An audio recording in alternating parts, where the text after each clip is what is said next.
Welcome back to our channel. November 26న రాజ్యాంగ దినోత్సవము మరియు సాంఘిక శాస్త్ర దినోత్సవాన్ని మా పాఠశాలలో జరుపుకున్నాము. విద్యార్థులందరూ చాలా ఉత్సాహంగా పాల్గొన్నారు. మన సోషల్ స్టడీస్కి సంబంధించిన రకరకాల ప్రాజెక్ట్స్ ఎంతో అందంగా అద్భుతంగా తయారు చేశారు. ఈ వీడియోలో వాటిని చూస్తూ రాజ్యాంగ రచనా ప్రయాణం ఎలా మొదలయ్యింది, ఎలా కొనసాగింది, ఎవరెవరు ఇందులో ప్రముఖ పాత్ర పోషించారో తెలుసుకుందాం.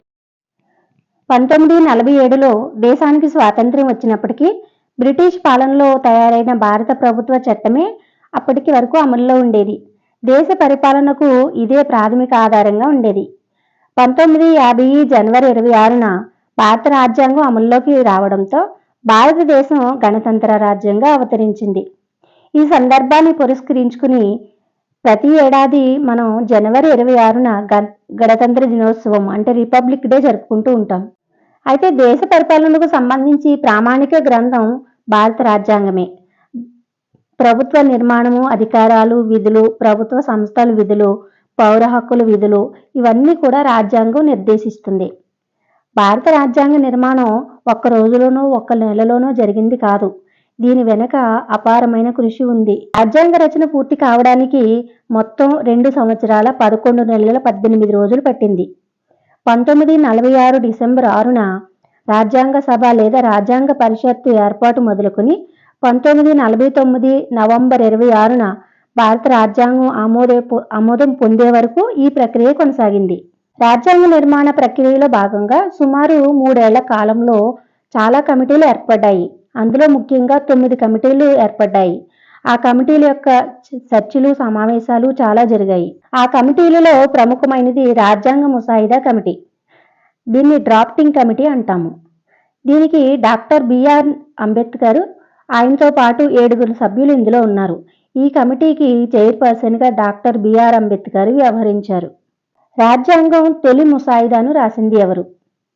రాజ్యాంగ సభకు రాజ్యాంగ సలహాదారుగా సర్ బెనిగల్ నరసింహరావు గారు నియమితులయ్యారు.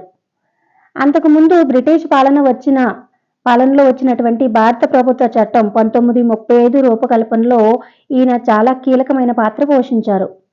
1948 ఫిబ్రవరిలో భారత రాజ్యాంగం తొలి ముసాయిదాను బిఎన్ రావు గారు తయారు చేశారు.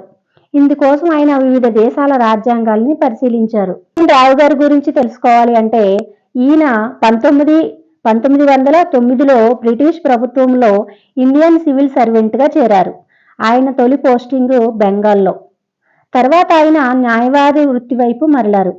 పలు కోర్టులలో జడ్జిగా పనిచేశారు. బ్రిటిష్ ప్రభుత్వంతో పాటు బ్రిటిష్ ప్రభుత్వంలోని అనేక కమిటీల్లో అలాగే పలు ముసాయిదాల తయారీలో ముఖ్యమైన పాత్ర పోషించారు. రాజ్యాంగం తొలి ముసాయిదాను రూపొందించే క్రమంలో అమెరికా, కెనడా, ఐర్లాండ్, బ్రిటన్ వంటి దేశాలలో పర్యటించి అక్కడి న్యాయమూర్తులు, పరిశోధకులు, అధికారులతో చర్చించారు బిఎన్ రావు గారు. అలాగే ఆయా దేశాల రాజ్యాంగాలను సునిశ్చితంగా పరిశీలించారు. బిఎన్ రావు గారు తయారు చేసిన రాజ్యాంగ ముసాయిదాను అధ్యయనం చేసి తుది ప్రతిని రూపొందించేందుకు ముసాయిదా కమిటీ అంటే డ్రాఫ్టింగ్ కమిటీని ఏర్పాటు చేశారు. ఈ కమిటీకి డాక్టర్ బిఆర్ అంబేద్కర్ అధ్యక్షత వహించారు. ముసాయిదా కమిటీ సభ్యులు ఎవరు? 1947 ఆగస్టు 29న 7 సభ్యులతో కూడిన ముసాయిదా కమిటీ ఏర్పాటయింది. ఈ కమిటీలో డాక్టర్ బిఆర్ అంబేద్కర్ చైర్మన్గా, అలాగే Alladi Krishnaswami Ayyar, N Gopalaswami, K M Munshi, Mohammad Saadulla, B L Mittal, D P Khaitan సభ్యులుగా ఉన్నారు. బిఎల్ మిట్టల్ ఆరోగ్యం సహకరించకపోవడంతో ఆయన రాజీనామా చేశారు. ఆయనకు బదులుగా ఎన్ మాధవరావు ఆ కమిటీలో చేరారు. అలాగే 1948లో ఖైతాను మరణించడంతో టిటి కృష్ణమాచారి ఆ స్థానాన్ని భర్తీ చేశారు. రాజ్యాంగ నిర్మాణంలో ముసాయిదా కమిటీ సభ్యులు ప్రధాన పాత్ర పోషించారు.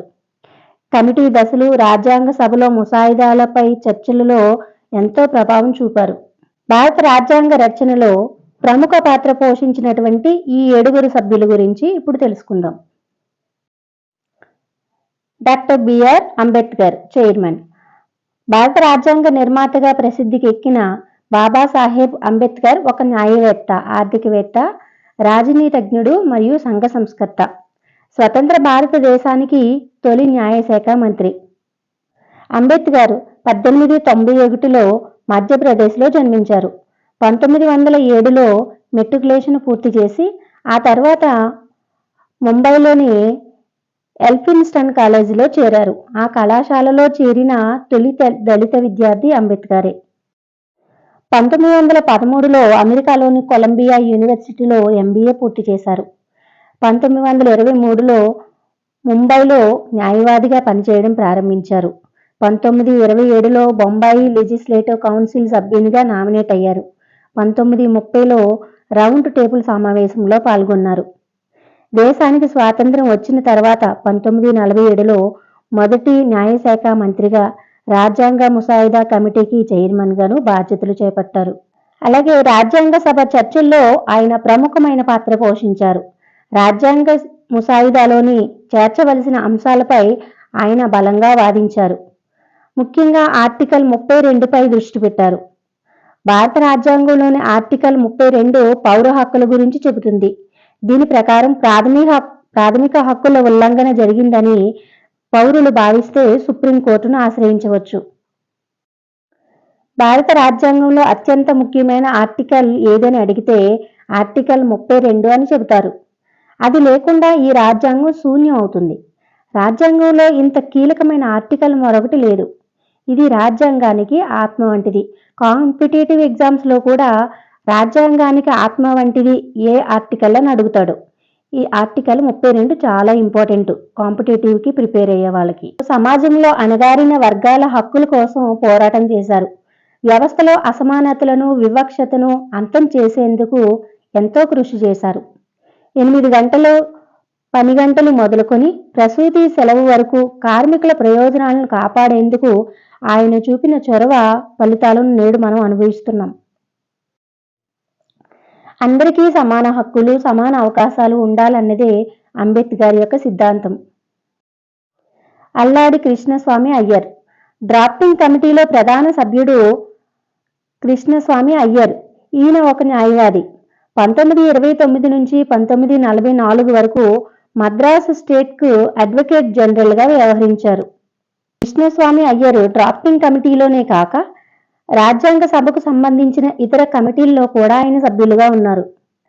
ఈయనకు వివిధ దేశాల రాజ్యాంగాల గురించి, భారతదేశ న్యాయ వ్యవస్థ గురించి కృష్ణస్వామి అయ్యర్కు అపారమైన జ్ఞానం ఉంది అని చెప్పి అంబేద్కర్ స్వయంగా చెప్పారు. Krishnaswami Iyer fundamental rights, fundamental duties గురించి సభలో వాదించారు. ఆర్టికల్ 5 మీద ఆయన ఎక్కువగా చర్చించినట్టుగా మనం చదువుతాము. ఎన్ గోపాలస్వామి అయ్యంగార్ రాజ్యాంగంలో ఆర్టికల్ 370 రాసింది ఈయనే. ఈ బిట్టు చాలా ఇంపార్టెంట్. ఆర్టికల్ 370 రాసింది ఎన్ గోపాలస్వామి అయ్యంగార్. జమ్మూ కాశ్మీర్కు స్వయం ప్రతిపత్తి కల్పించే ఆర్టికల్ 370ని రూపకల్పన చేయడానికి అంబేద్కర్ నిరాకరించడంతో అప్పటి ప్రధానమంత్రి జవహర్లాల్ నెహ్రూ గారు ఈ బాధ్యతను గోపాలస్వామి అయ్యంగారికి అప్పగించారు. 1949లో గోపాలస్వామి అయ్యంగారు రాసినటువంటి recognition of the government machinery అనే రిపోర్టు రక్షణ కమిటీ, ఆర్థిక కమిటీ, పార్లమెంటరీ న్యాయ వ్యవహారాల కమిటీ వీటన్నిటికీ కూడా ఎంతో కీలక పాత్ర వహించింది. కమిటీలోని ఇంకొక ముఖ్యమైన వ్యక్తి కెఎం మున్షి. ఈయన పూర్తి పేరు కన్నయ్యలాల్ మాణిక్ లాల్ మున్షి. ఈయన న్యాయవాది, రచయిత, జాతీయోద్యమ నాయకుడు. ఘనశ్యామ్ వ్యాస్ అనే కలం పేరుతో ఈయన అనేక రచనలు చేశారు.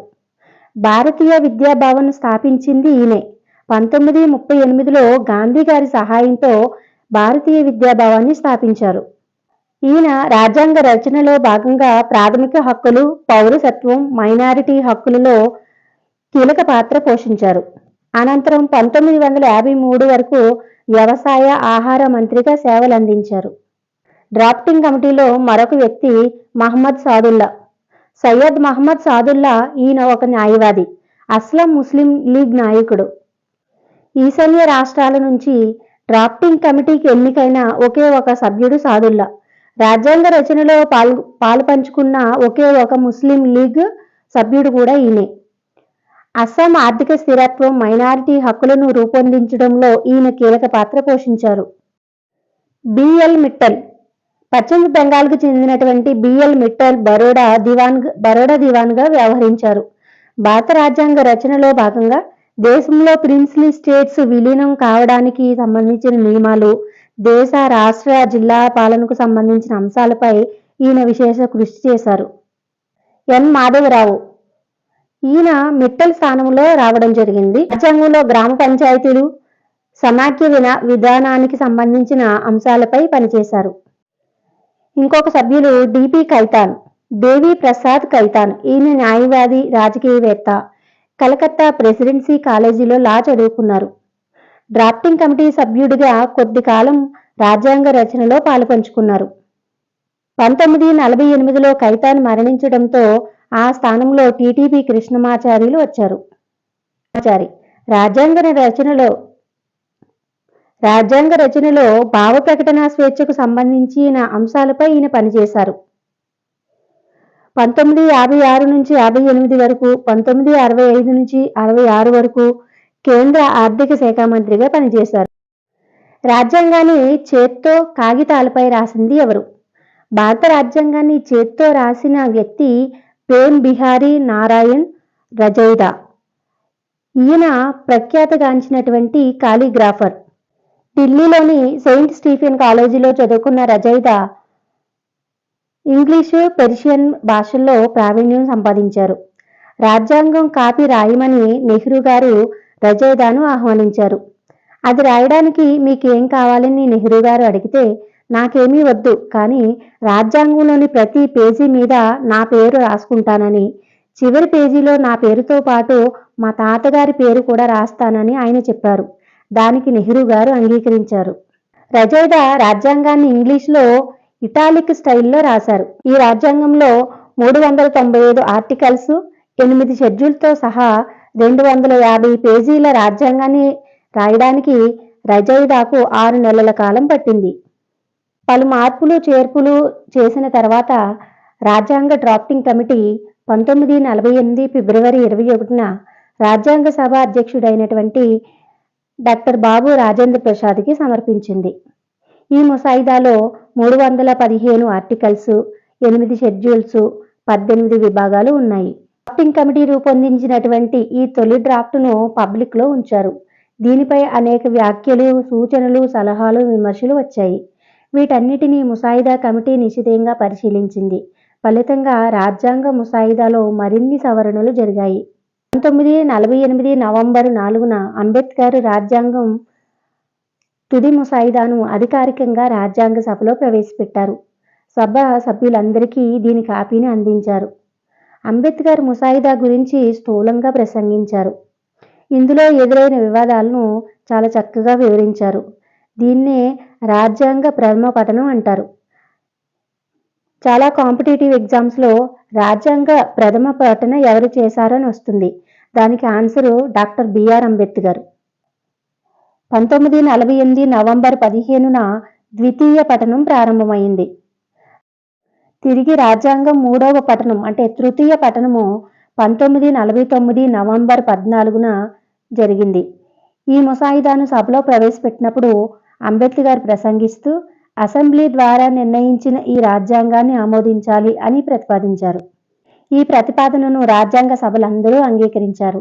ఎట్టకేలకు 1949 నవంబర్ 26న రాజ్యాంగం ఆమోదం పొందింది. రాజ్యాంగ సభ నిర్వహించిన 166 సమావేశాల్లో 114 రాజ్యాంగ ముసాయిదాలపైనే జరిగినవి. 1950 జనవరి 26 నుంచి రాజ్యాంగం పూర్తిగా అమల్లోకి వచ్చింది.